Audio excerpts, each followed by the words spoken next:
காதுகள்ல பூச்சி புகுந்துட்டா செய்வது என்ன?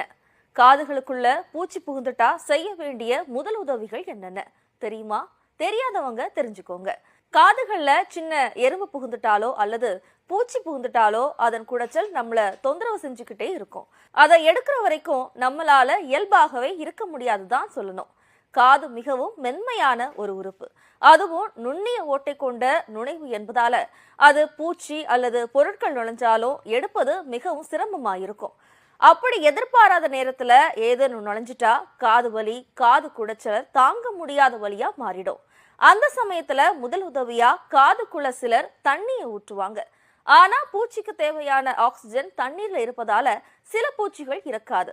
சில நேரங்கள்ல காதுகளுக்குள்ள மொபைல் லைட் இல்லைன்னா டார்ச் பயன்படுத்தி வெளிச்சம் காட்டும் போது பூச்சிகள் ஒளிய பார்த்ததும் தாமதமாகவே வெளியே வரும். இதனால சூழ்நிலை மிக மோசமாக மாறக்கூடும்.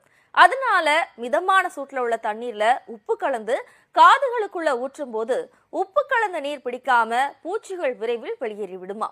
அப்படி இல்லைன்னா ஆலிவ் ஆயில் அல்லது பேபி ஆயில 2 அல்லது 3 துளிகள் விடும்போது எண்ணெயின் காரணமாக பூச்சிகள் நீண்ட நேரம் உள்ளே இருக்க முடியாம வெளியே வந்துடுமா.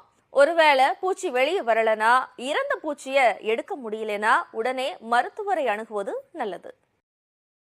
Download ShareChat.